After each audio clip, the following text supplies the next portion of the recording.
ఇలాంటి భాగ్యాన్ని అనుభవించినటువంటి వారు ఎవరు కూడా నాకు తెలిసి లేరు. మన ఐజాక్ గారు చెప్పారు ఇందాక, దానియేలు అనేటువంటి ఒక వ్యక్తి ఉండేవాడు, చాలా కోటీశ్వరుడు. అతనికి వాటాకే ఇంచుమించు 50 ఎకరాలు 60 ఎకరాలు.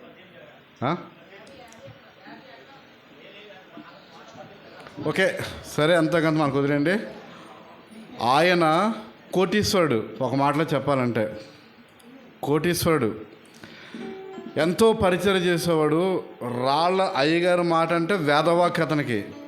ఆ దినాల్లో కులాన్ని, వాళ్ళ బంధువుల్ని అందరినీ విడిచిపెట్టేసి చాలా రోడ్డు మీద ఆ రోజు ఇప్పుడంటే సంఘాలు వచ్చే పెద్ద పెద్ద ఆ గ్రామంలో ఉన్నటువంటి నాయులు అందరితోటి వాదాలు వేసేవాడు అయ్యగారి గురించి.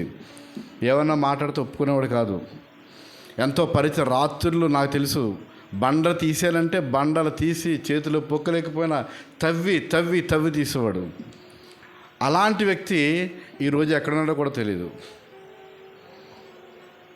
కళ్ళు కనపడుతున్నాయో తెలియదు, దేవుని మందిరానికి రాలేదు, తినడానికి తిండందో లేదో తెలియదు, ఎవరైనా చూస్తున్నారో లేదో కూడా తెలియదు. ఆస్తి గలవాడే. అంటే ఉదాహరణ చెప్తున్నాను. పరిచర్య చేశాడు కానీ జోగంపేటలో ఆ ఆశీర్వాదాన్ని పొందలేకపోయాడు. గమనించండి, మనం చేసే పరిచర్య మనకి ఆశీర్వాదకరంగా ఉండాలి. ఎలీషా దగ్గర శిష్యుడు ఉన్నాడు గెహాజీ. ఏం పొందాడు? గొప్ప ప్రవక్త దగ్గర ఉన్నాడు, ఉపయోగం లేదు. ఏలియా దగ్గర పరిచర్య చేశాడు ఎలీషా, నమ్మకస్తుడిగా చేశాడు గురువు దగ్గర. ఏమయ్యాడు? గొప్ప ప్రవక్త, 2 అంతల ఆత్మ పొందాడు. మన పరిచర్య మనం చేసేది దేవునికి ఇష్టకరంగా మనం చేయాలి తప్ప కష్టంతోనో బాధతోనో లేదంటే చేయాలనో. కొంతమందికి అది ఆశీర్వాదకరంగా మారుతుంది, కొంతమందికి అది శాపంగా మారిపోద్ది. ఎందుకంటే చేసేది సరిగా చేయకపోవడం వల్ల. కాబట్టి దానికి ఉదాహరణ చెప్పాను నేను. ఆయన పరిస్థితి ఎలాగుందో తెలియదు, గింజ ఉందో లేదో తెలియదు, ఆహారం ఉందో తెలియదు, ఎలా ఉన్నాడో పరిస్థితి కూడా తెలియదు. చాలా పరిచర్య చేసేవాడు అక్కడ ఆ దినాల్లో, పూర్వదినాల్లో. కానీ ఈ దినాన్ని ఎక్కడున్నారో కూడా తెలియదు. కానీ అక్కడ పరిచర్య చేసి ఆశీర్వాదం పొందినటువంటి వ్యక్తుల్లో కమలమ్మ ఒక వ్యక్తి అని మనం చెప్పచ్చు. సరే, మరి చివరిసారిగా లీలమ్మ గారు వచ్చి ఒక్క 5 నిమిషాలు చెప్తారు. తర్వాత మనం వాక్యంలోకి వెళ్దాం. త్వరగా రావాలి, సమయం చాలా ఎక్కువైంది. ఎందుకంటే అందరికీ చాలామందికి తెలియాలి విషయాలు అనే విషయంతో మరి ఈ సమయాన్ని ఇస్తున్నాం అందరికీ.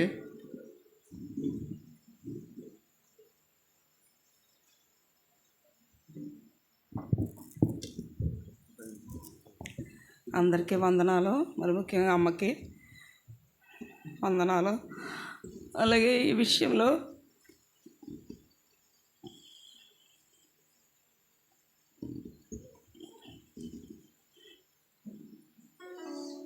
కమలమ్మ నిజంగానే చాలా పరిచర్య చేసింది.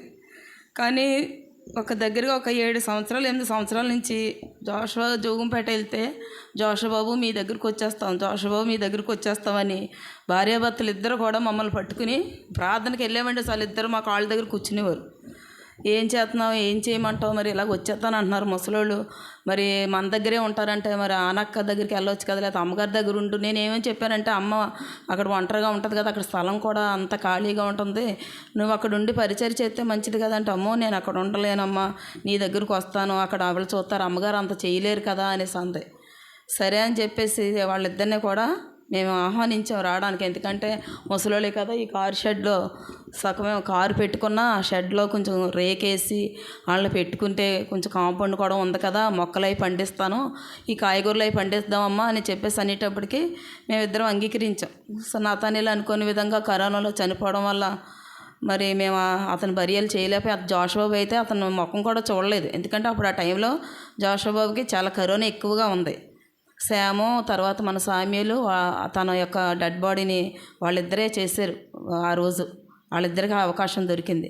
కానీ కమలమ్మ విషయంలో అయితే మాత్రం మమ్మల్ని విడిచిపెట్టలేదు. కమలమ్మకి పరిచర్య చేశాను అన్నది నిజమే, కానీ అది చాలా తక్కువనే చేసింది.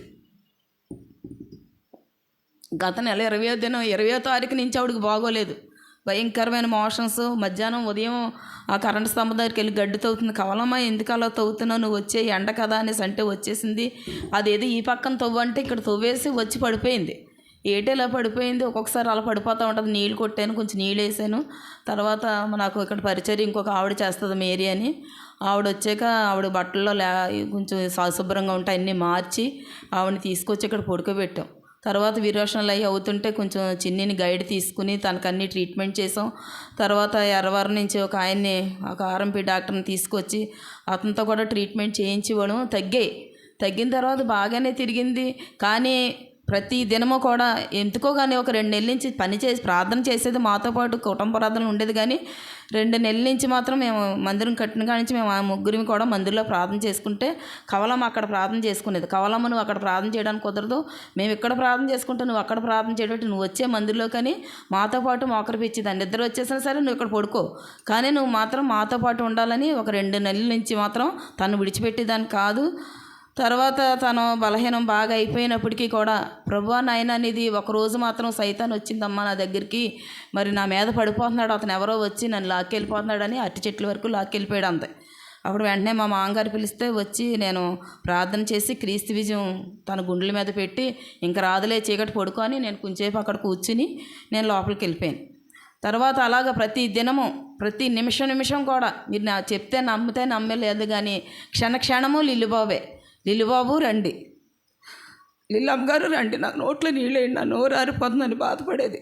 అయ్యో నోరు ఆరిపోతుందా, నోరు ఆరిపోయి చనిపోతే అది నాకు మనశాంతి ఉండదని నిద్ర మానుకుని జోషబాబా మెట్ల మీద కూర్చుంటే నేను అక్కడ కూర్చుని మా మామగారు బ్రైజు అందరం వంతులుగా వేసుకుని పడుకుని 21 రోజు ఆవిడ చనిపోయే టైంకి మేము పరిచర్య చేసి, అలాగ ఆవిడ నోట్లో నీళ్ళేసి ప్రార్థన చేయించి, ఫస్ట్ ప్రార్థన చేసినప్పుడు అందే కవలమ్మ దిద్దుకో, మరి ఒకవేళ చనిపోతే దేవుని దగ్గరికి వెళ్ళాలి కదా నువ్వు అని అంటే, అమ్మ నేను ఏ తప్పు చేయలేదు, ఒకే ఒక తప్పు చేశాను అనేసి అలాగ అనకూడదు. మనం అందరమే తప్పు చేసి నోటితోటి మాట్లాడినవి ఉంటాయి, అనేకమైనవి దేవుని దుఃఖపెట్టినవి ఉంటాయి, దేవుని సేవకురాలని లేకపోతే అనేకమైన మాటలు ఏదైనా బాధ వస్తుంది కదా అని చెప్పి అన్నప్పుడు నిజమే అని చెప్పి ఒప్పుకొని అప్పటి నుంచి ప్రార్థన చేయడం మొదలెట్టింది.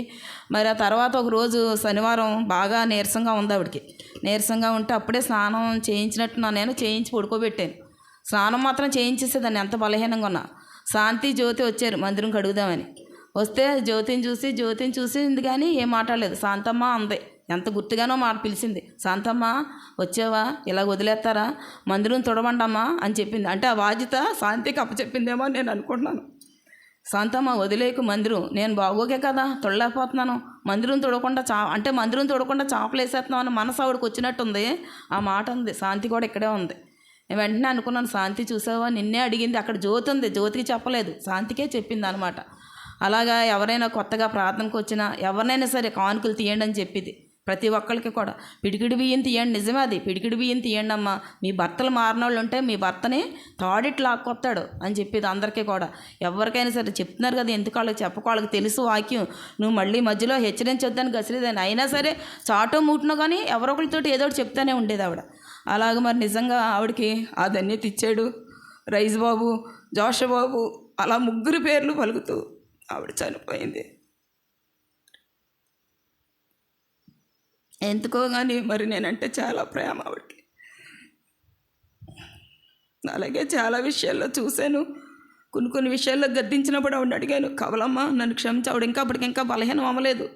స్టార్టింగ్ స్టేజ్లో ఉన్నప్పుడు కూడా నేను అడిగాను, నిన్ను అనేక సార్లు గద్దించాను, మరి నేను బాధ పెట్టుంటే నన్ను క్షమించని చేతులు పట్టుకుని అడిగాను ఆవిడని.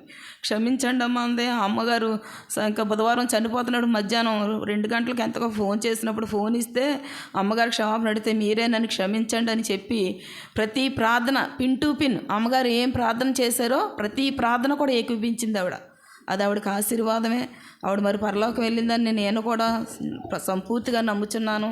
మరి ఇక్కడ ఉన్న వాళ్ళందరూ కూడా బెన్నవరంలో మరి వాళ్ళందరూ కూడా ప్రతి ఒక్కరు కూడా కమలం విషయంలో బాధ్యత వహించారు. శాంతి కూడా నాకు చాలా చేదోడుగా, తను ల్యాబరేటరీకి వెళ్తుంటే మేమిద్దరమే శుభ్రం చేయడానికి, అలాగే వదిన అక్క మణక్క మేమందరమే కూడా మరి నిజంగా కవలంకి అలా చేయడానికి దేవుడు ఇచ్చాడు. నేను అనుకునేదాన్ని కవలం చనిపోతే ఎవరు మోస్తారో, మనుషులు కూలి పెడితే మంచిదా మొలపూడళ్ళని అనుకున్నాను నేను. కానీ కొడుకులుగా మొత్తం అందరూ కూడా మోసుకెళ్ళారు. అది నాకు చాలా సంతోషమైంది.